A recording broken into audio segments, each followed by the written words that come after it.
and then Matt Weaver for Kane. What's up, I guys? want to ask a question about DK Bonham. Obviously, he was a true linebacker spot, and then he was working a little bit at Yeah. Husky, and now it seems like with Lance Bryan out, he's been kind of in that spot as kind of like a in a 2 point stance, but essentially taking his place. I mean, is that correct? Is he playing a different position now, or kind of how you explain kind of the move and why he fit there? No, so yeah, it's a good question. So we've really kind of, as we've evolved as a defense, that position has become more of an outside linebacker spot for us, and DK was really the perfect fit. Obviously, he's just a big physical guy that certainly, as he continues to grow and put more weight on, he's just a naturally strong football player at the point of attack, and so he can play on the line of scrimmage or he can play backed off.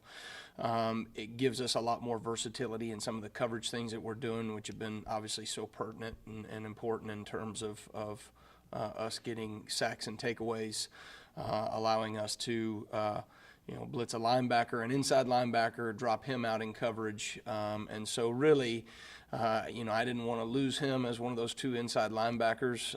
But as you talk about maximizing your roster and getting your best athletes on the field, we felt like it was important to get DK in that role, and thought he took another step in the right direction on Saturday. He's starting to get a feel for the position, his physicality up front in the run game, his ability in the zone read game, right, where the quarterback has the option to keep the ball or hand the ball off a couple of times. Talia, kept the ball, and when you have an athlete there that can run him down, that's when you can create some good things, and certainly that I thought that safety that DK had was really at a critical point in the game, and really changed the momentum. And if you look at it, that scenario, we get the safety, we go down, we score right afterwards, and then start kind of getting after him after that. So big momentum swing in the game. Really impressed with the way he's progressing. All right, Matt and Kevin. Hey, Coach. Hey, Talked brother. about obviously you moved DK from linebacker. You lost Thomas. How big is the development of Aaron Casey? I know he doesn't necessarily play inside, but he's a guy that you have interchangeable guys. So his development on the outside, I would think, would help you on the inside. Just what have you seen from him, and how much has he progressed since he's come out? I know he's a safety in high school, and you guys moved him to linebacker. How pleased are you with his progress? No, I'm really pleased. Obviously, him being really one of those four inside linebackers that we roll with now, and Ace, I recruited him out of high school when I was at South Alabama, and originally recruiting him as a safety. We were playing a lot of this roll down three coverage, kind of a Cam Chancellor type roll down safety in cover three, and that's what we were recruiting him to be. And certainly, I don't think I knew he was going to get this big, but it was kind of neat to be able to come here and then still get to coach him and see his development over the last couple years. Him, James Miller, Cam Jones, and Micah McFadden all came in together, and right now those are the four guys that are playing. Obviously, they're in different age brackets, so I guess two of them are. I don't know how you classify it in COVID terms, but they're. I guess we got two sophomores and two juniors out of that group, but just really, really pleased with how fast he has come on with limited reps, or certainly less reps than those other guys that played a lot more last year. All right, Kevin and Zach. Hey, Coach, kind of the challenge of getting a read on a team that's only played 3 games this season. Wisconsin's kind of had a choppy season, and initial thoughts on Graham Mertz, their new quarterback. Well, I think I don't know. I mean, on the positive, for them, they're probably a little more fresh than somebody that's played 6 games, right? We've played double the games and all that stuff. They've had a little more time off. You could look at it the other way and say, well, we're hitting our stride in our groove, and we could just, keep playing football is a big deal. And so the argument could be made both ways. Well, I guess we'll find out on Saturday a little bit more. I am impressed with their quarterback. I think Graham Mertz is, I think for a young player, I think he's very efficient with what they ask him to do. As always, you see a guy grow and build, and take his licks a couple times and then answer back. And so I think, you look at how he started the season against Illinois. I think he was 20 of 21, and you can't ask much more out of a young quarterback in terms of efficiency. And I think he does a nice job of keeping them out of negative situations for the most part. Certainly, Northwestern did some things that confused him and threw him off balance a little bit, and that's kind of been the MO of our defense all season long. And so we got to be able to do those things. When you can attack a quarterback, whether you're confusing him on the back end or you're hitting him in the backfield, we've seen it all year long that you don't have to play necessarily against the same efficiency that you do when the game starts. And so that's always going to be something that we try to do and try to get done.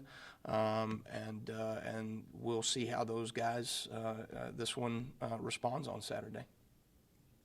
Zach and Dylan.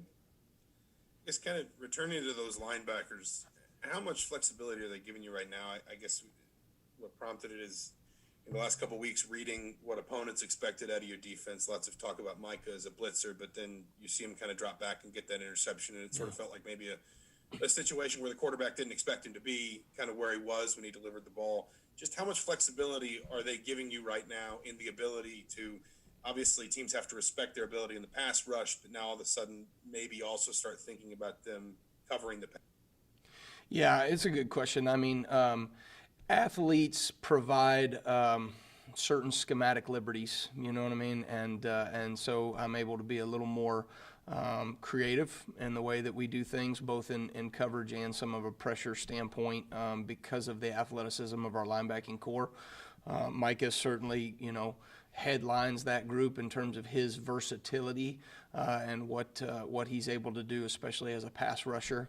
But I think too, you have some in-game adjustments, and the pick with Micah was something that we saw in the first half that we adjusted to and kind of baited them into that throw, and he did a nice job of kind of tricking the quarterback a little bit. And that's what we've been able to do all season long is as the game goes on, we give them a wrinkle here, make them think, hey, this is what's open, and then you slam the door shut on them. And to be able to come up with a takeaway in that situation is obviously the greatest outcome. But that to me is, we can't do that unless our players are one, have the athleticism, and the versatility to do those things. And also, just the wisdom and the knowledge to be able to change things up and make in-game adjustments. And, if I can speak to the defense right now, as a linebacking core, I didn't think we even played our best game in the first half. But as we adjusted and the game went on, I think that to me is where we've really set ourselves apart this season, is our second half adjustments, both coaches and players. All right, Dylan, then Rabbi. Yeah, Coach, it's been 2 straight weeks now where I guess one of the DBs have kind of fumbled after the interception on the return. Obviously, won't be happy with that. I guess, what are you trying to do to maybe correct that? But on the flip side, I mean, I guess how pleased are you that they're trying to, after the pick, they're trying to go score the ball as well? Yeah, I mean, there's a fine line there, certainly, but 2 is way too many. When you create takeaways on defense in big moments, right, and in tight games, you've got to be able to finish. You did it against Ohio State. You don't know what the outcome is if we hold on to that ball. I think it was, first and goal on the 16-yard line as opposed to them, I think we went 3 and out right after against Ohio State, but they punted, right? That's a field position total flip in that game that we lost a very close game, right? And at the moment that Jay Will had that pick, I believe the game was still 7-7 in the first half. And so, those things are critical for us. We have to do a better job in ball security. In fact, we're taking the offense's drills, their ball security drills this week, instead of doing our takeaway circuit. And we're going to do a ball security circuit. And then I think, too, you got to make sure that we're holding people accountable. So we're exploring some avenues this week of what that needs to look like. So when we do create takeaways, we need to come up with the ball and make sure we get it back for our offense. And so we'll look at some things, maybe even handling some playing time and all that based off of what you do when you create those takeaways, because they're big deals. And right now it's been the lifeblood of our defense and in some part our team. to be able to create takeaways, and then our offense be able to maximize those takeaways and score touchdowns off of them. And so we cannot afford, as we get into the later rounds of the season, to give those up. All right, Rabby, and then Jim Coyle. Hey, Coach. Appreciate your time, as always. Hey, buddy. If I'm reading stats right, 16 interceptions leads the country, right? I believe that's right. You can make an argument this is one of, if not the best secondary units in the country. I just want to get your thoughts on how good is this IU secondary this year? Well, I'd say I'm very pleased with just the production that we're having in the back end. I do think, the name of the game now is limiting explosives and creating takeaways. And if you look at the 5 games that we've won this season, we won the explosive play ratio. So our offense had more explosives than what their offense had, and we won the takeaway ratio, or turnover margin, as other people say. We don't use the word turnover on defense, but we create takeaways on defense, and more than their defense has been able to create, certainly against us. And so those things are really important. I think some of the things that our guys have been able to do from a vision coverage standpoint, both in the cover 2 and cover 3 windows, and the things that we're mixing in there with pressure, and we've talked about this, it feels like every week, but our ability to put more eyes on the quarterback so that we can attack the ball when it's in the air has been the difference in our ability to create takeaways this season, and those things got to continue. But you don't do that without instinctive athletes, and that's certainly what we have on the back end. All right, Jim, last one for Kane. Coach, you guys obviously had not as much film to watch on Wisconsin, and you just talked about a lot of things that you're going to have to do. This is a team that has been prolific early in the season, putting up 49 and 45 points. So that's a lot of points to put up. How do you, without less tape to use and this late in the season, how do you devise a plan to go against a quarterback that you haven't seen a lot of, and a team that is actively, their roster changed as the season has progressed? Yeah, I think that, that's the in the COVID era, you don't know exactly who you're going to face. Maryland was a perfect example of that. We prepared for, every different scenario of what personnel grouping was going to be out there on the field. But it's a mad dash. We're all sitting there, pregame trying to figure out who's in and who's out, and then adjusting our plan.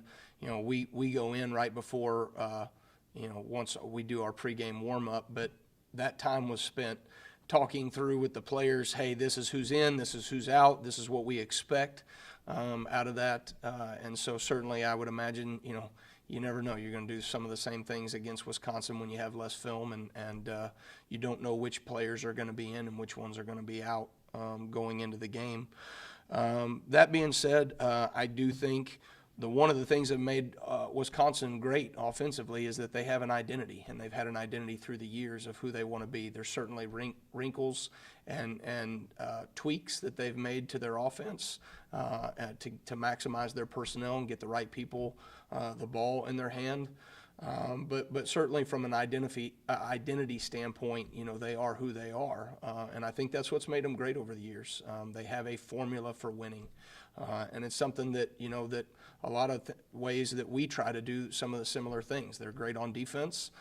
They create takeaways. They get negative plays, and they're very efficient on offense. And so that to me is a fun matchup. They do it with a little bit different personnel groupings than what we've seen. We've seen more 11 and 10 pictures to this point in the season, a little bit of 12 mixed in, but you're going to see 21, 22 heavy condensed personnel groupings, and they're going to try to establish the run through extra gaps on the interior, and then they do a nice job of attacking your perimeter, both in the run and passing game. So, it's kind of one of those games I'm excited for us, to see how versatile we can be as a defense and the challenge that they present. All right, thanks, Kane. All right, thanks, guys. See you.